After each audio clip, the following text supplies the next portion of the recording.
three. Now let me describe that real succinctly. They both prefer the heart, and yet they repress the heart. Can you see the conflict that's there inside of them? They want to be relational, loving, caring people, and they are. But they also want to do something with it. They're dynamic in the true meaning of a dynamo. They're dynamic people who want to move life toward action. I always say they grease the wheels of life. If you want to get things done, if you want to get the show on the road, you better get a 3 at your side. I mean, they're masters at it. They're naturals at it. They immediately, intuitively see how to organize something for the greatest sense of efficiency. Their self-esteem comes from competence in the outer world. Competence in the outer world. And I want to tell you a secret about a 3. It'll help you love them. They come to tears when they recognize this. There's this terrible, deep fear in a 3 that he or she would not be lovable if they weren't producing. That you'll forget about me.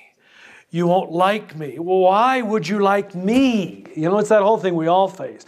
No one would like me. The only thing you could like is my product. So I'll keep giving you a product. And they become masters at the production of product, whatever it might be. And that will keep you loving them. That will keep your heart oriented toward them. And they are very heartfelt people. But because of that inner conflict, they also are out of touch with their heart in a certain way. To be honest, 3s can be.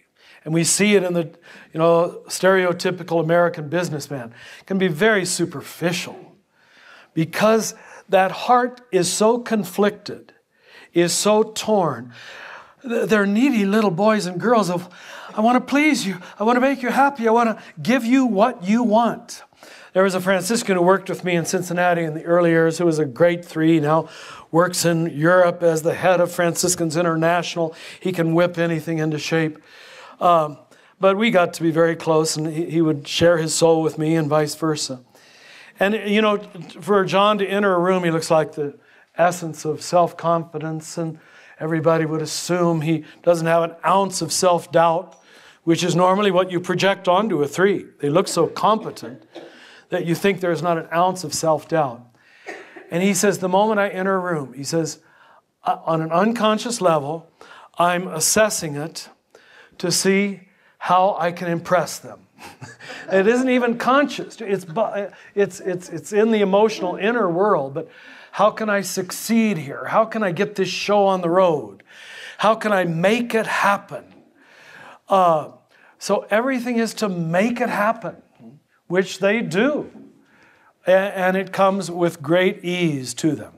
You can see now why the world calls America the 3 country. Because what it sells out to is what we call Yankee pragmatism. You know, for the American, if it works, it's true. We're not interested in philosophical truth. We're not interested in theological truth. If the war appears to be working, America's all for the war. As soon as the war appears to be failing, we're all against the war. You know, it says, well, is there any theological, philosophical reason why you're either for or against? No. You know, it's just, if it works, it's true. Now, that's the worst state of the 3. Workability. We call it pragmatism. A kind of need to be on the correct team. To be affiliated with something that's going somewhere. I don't even need to know the rules of the game. I just need to know that my game is working. Right? They're naturals at political savvy. They read the political thing in terms of who's got the power and what's going to finally come through. It's second nature to them. Whereas the rest of us maybe could be very naive about where's the power in this room?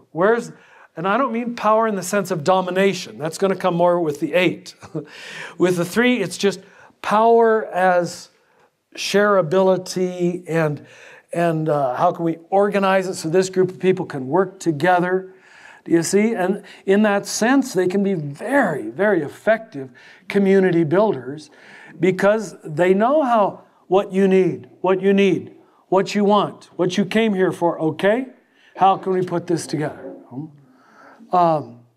It's pretty amazing. I don't have a natural eye for that at all. And I've invariably had a 3 helping me to put this show on the road. I mean, this whole new resource guide you see somewhere here, you know.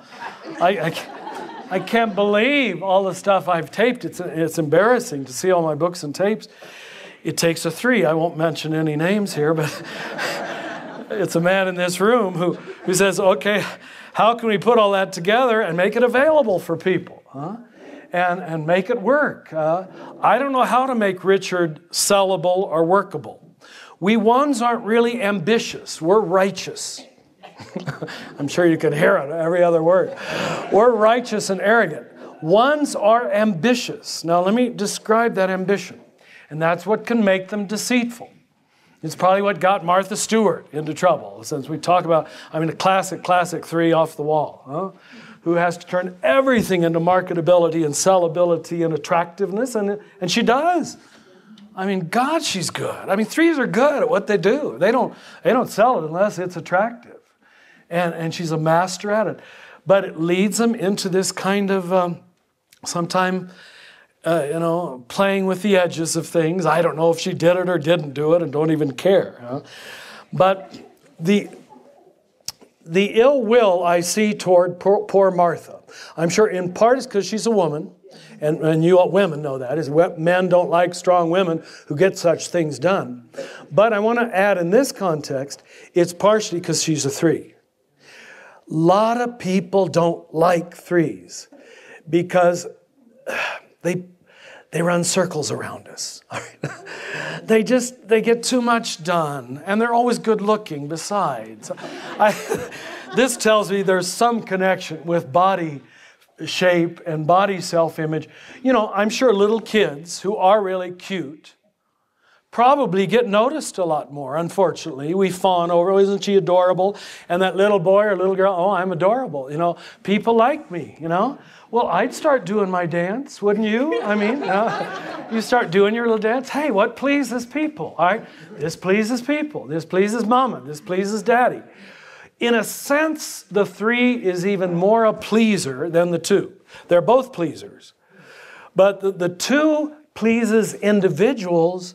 The 3 pleases systems. You understand? They're actually more impressive in a group than they are one-on-one. It's very interesting.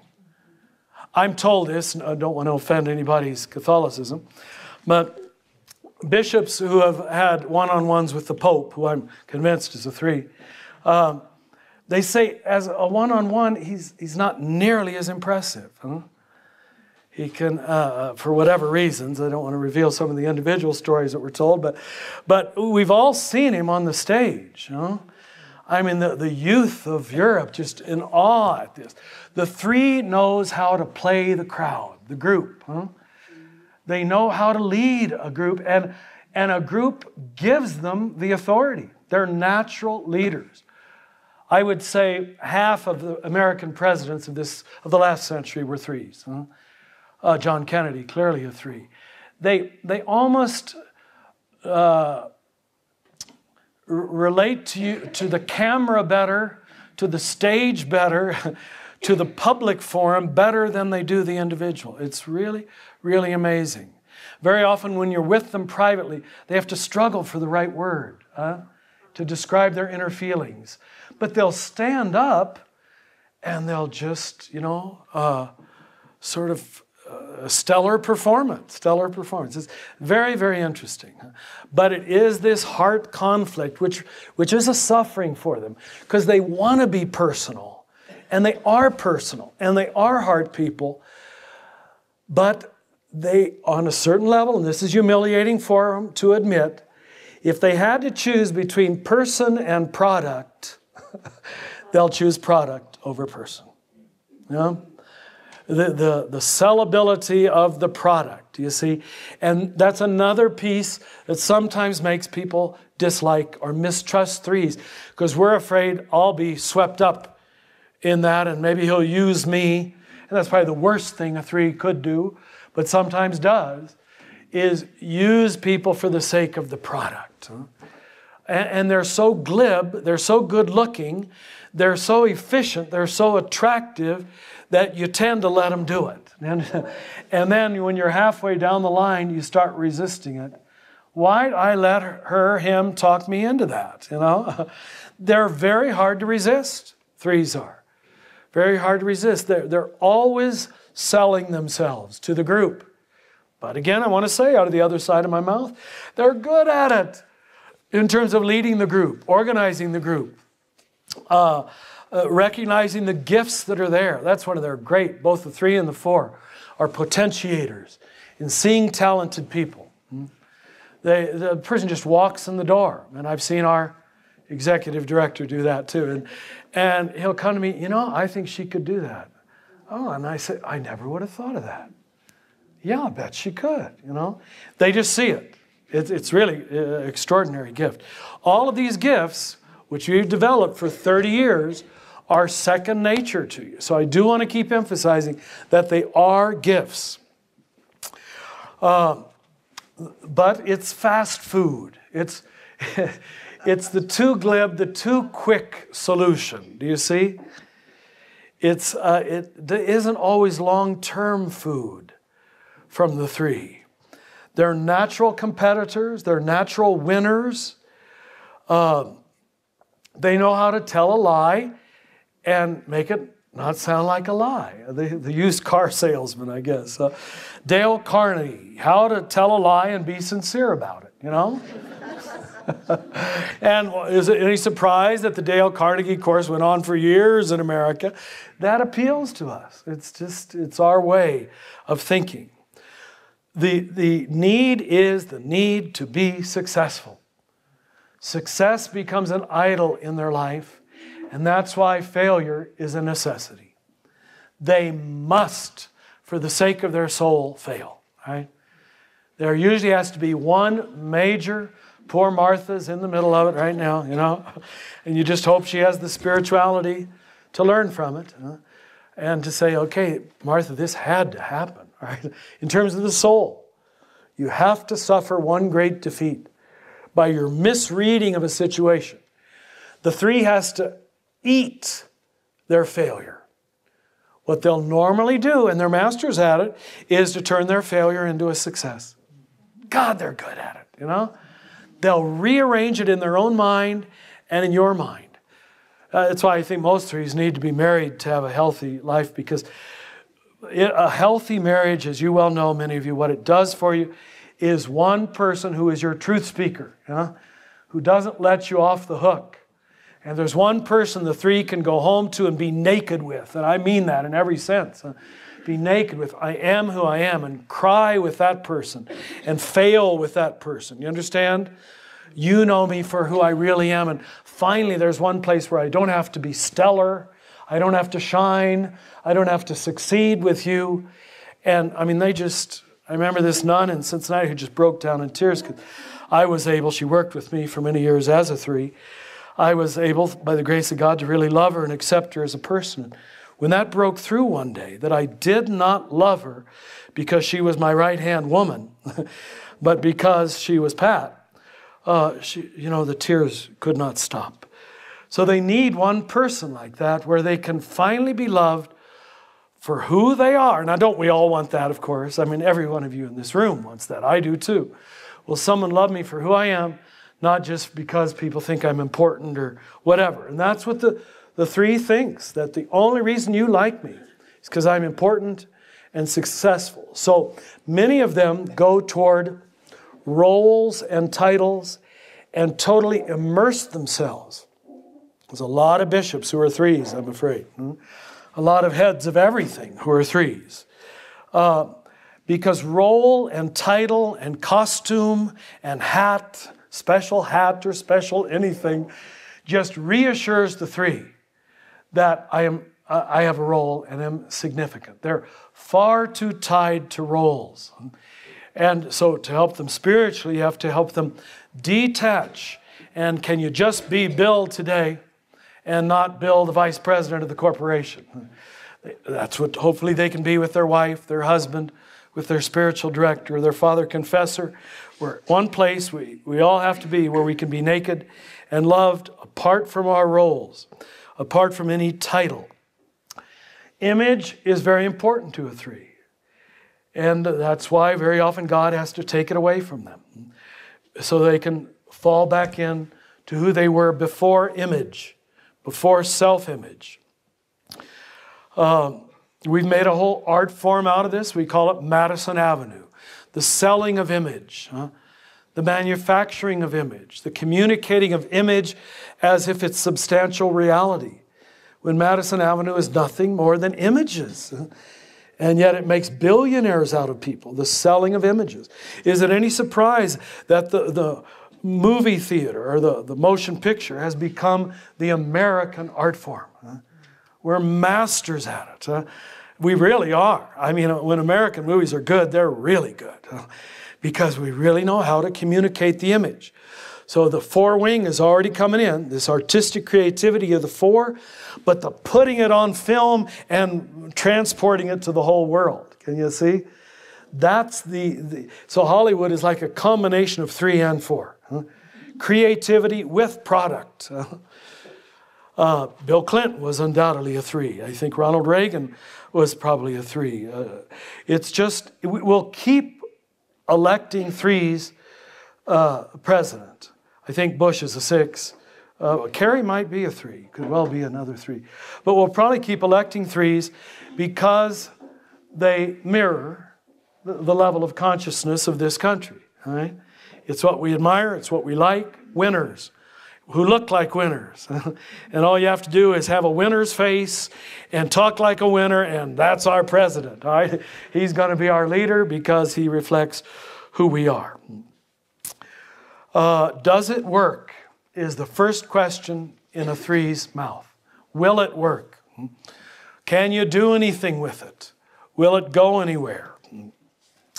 They're good at it. But what dawns on them somewhere in the middle of life is that in a certain sense their life is borrowed. It's not their own, you see? And that's the liminal space, the conversion moment. I don't want to live someone else's emotions, someone else's success, someone else's agenda. I've got to say, who am I?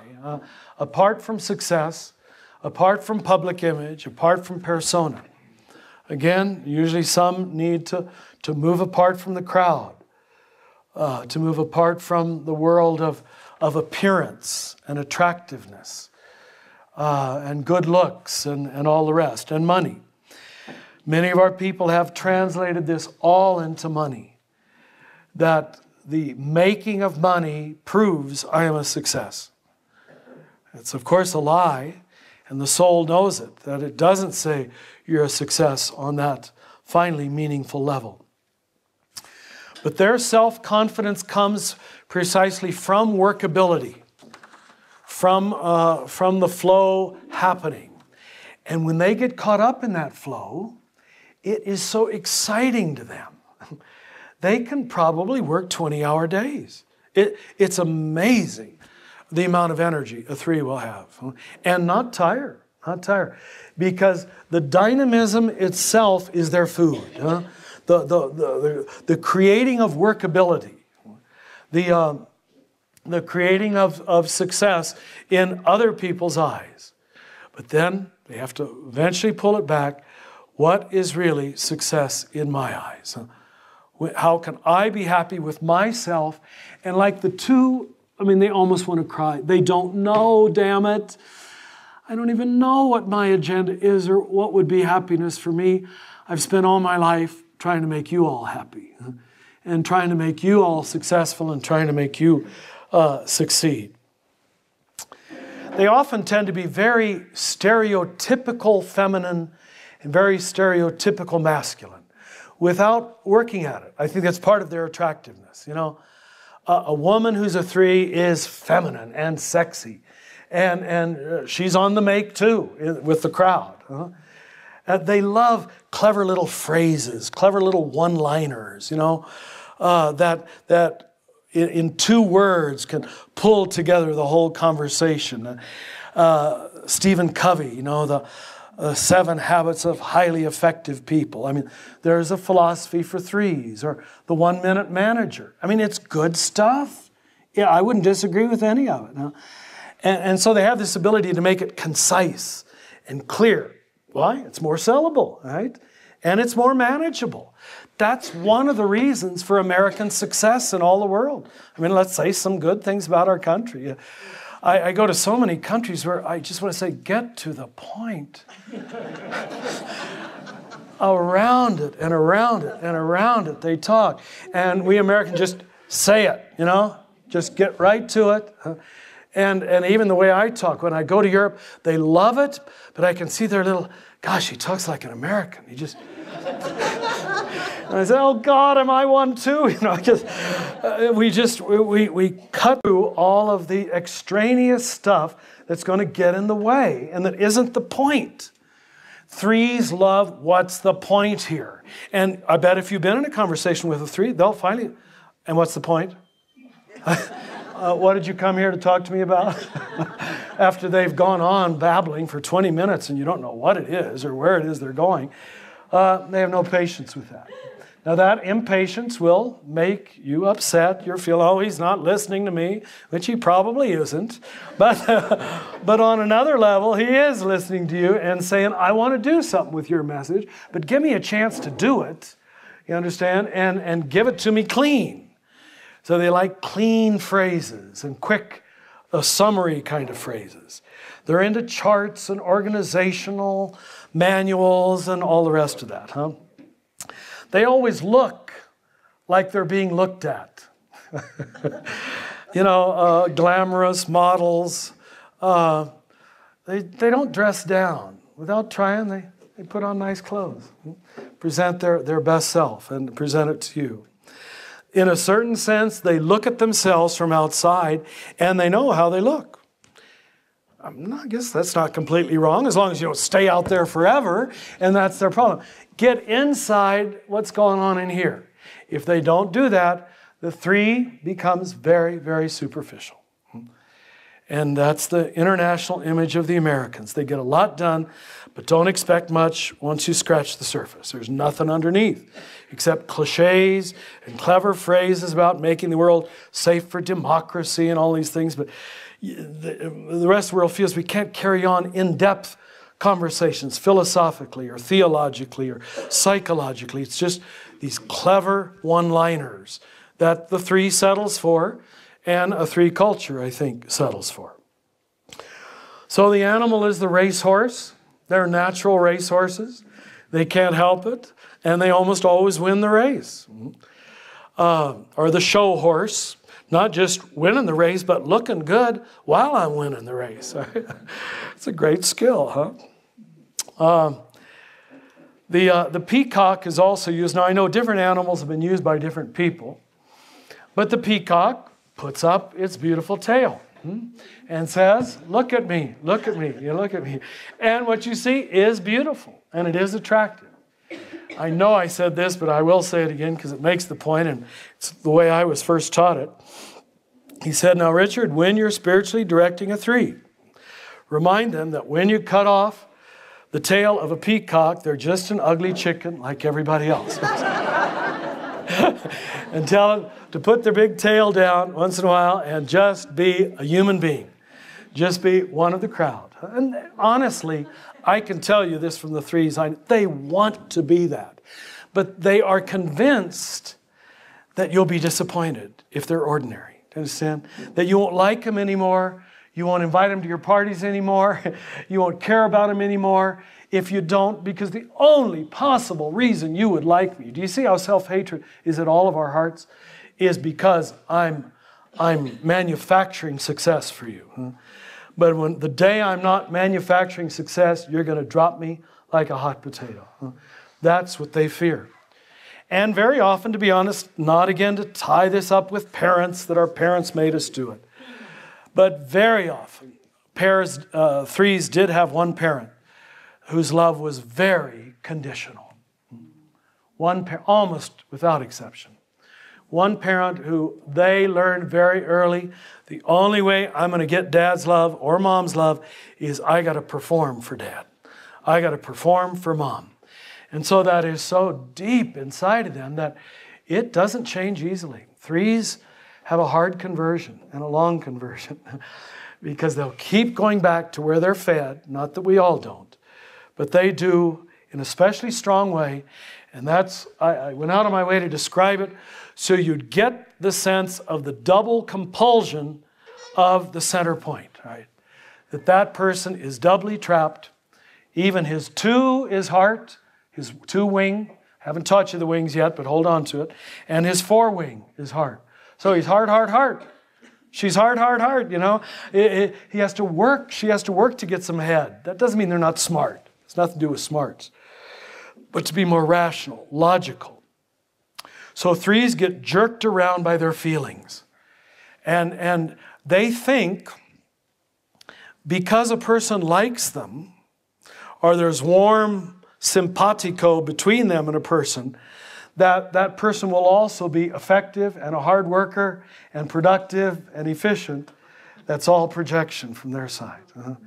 And so they go through life being disappointed a lot. Gosh, she was so good looking and she hugged me, so I thought she could be president of the corporation, you know? No, that's where their heart totally gives them the wrong signals. They project onto people who respond very positively to them personally. Follow me? They project onto them all kind of other qualities that really then they find out after the fact are not there. And that's why threes do need good counselors, therapists, spiritual directors, wives, husbands, someone to help them clarify their heart world. You got it? Their heart world, their emotional world is so confusing. You know, I should have mentioned my first book, the blue one, Discovering the Enneagram, which Andreas, my German friend, he took it and then together we wrote it. But he's a 2. And probably in both books, the 2 is maybe the strongest chapter because he put so much time into it. 2 with a strong 3 wing, which is why he got all my books printed in Germany, you know, because he's so efficient and effective. But he told me last trip to Germany, he says, Richard, I'm at the point where I don't ever believe my first feeling. It's always off, right? Now, he said that is a 2 with a strong, he says it's always off. It's always. He said, and here you'd think of these as the feeling people. So unless the 2 and the 3 and the 4 in another sense can pull back from that first feeling, which is this dance of who loves me, and how much do they love me? And are they responding to me personally? Get out of that dance, all right? You're never going to find objective truth there, and you're going to get hurt again and again and again on either the personal level or the public level. Okay? The 3. Did I tell you? The virtue is sin, is integrity, and the sin is deceit. This deceit being the not telling open lies, but presenting an attractive self, a self that is other than the whole truth. All right, with that we'll dive into the 4, the last heart space. Yes? So is the United States one? Oh, yes. And Israel. If it'll help you understand why this Jewish American thing can't be broken, because we're the same. All right? Israel is a 3 country and America is a 3 country. We've both made an art form of it, and they cannot see our dark side in a certain sense. But we certainly can't see theirs because we're the same. Germany? Yeah. No, not Germany. Wait for Germany. For the 3, when the 3 is doing good, believe it or not, they become like a very healthy 6. That they take on some of that structure and groundedness. They stop trying to save the world. You know, they just go back to their Catholic Mass, where they went as a little boy, and refine myself there. For them, that's very healthy. That they don't get lost in all this, making money or looking good. Just go back to where I began and do the rituals one more time, as it were. That's where tradition is very, very healthy. You think if a Donald Trump had something like that, he could perhaps find his soul. And maybe he does, I don't mean to put him down, but he'd probably be the quintessential American 3. Just more millions of dollars, and pretty soon he's flying off into the ozone with money making, what does this mean for history or tradition or my soul or the truth or the church? But you go back to 3s, and invariably, I don't know Donald Trump's life story, but invariably they had a very structured, traditional, authoritarian family in the good sense. We do these things this way in our family. Their way to maintain that perfect world, we're all trying to create a perfect world, was to become famous, successful, money-making. I can force it. I can make perfection to happen in this world. Of course they can't. Remember I said the gift of the 3 is decisive action? I've known 3s that just by the end of the day, they've checked off a list of 15 things. And they do each one with simplicity and focus. They say focus now, then they focus to this, then they focus to this. That very loss of focus, which is their general problem, when they can find a way to prioritize, and for this hour, I'm going to do this, they ironically end up more effective than some of the rest of us. Isn't that interesting? It's always a surprise to me.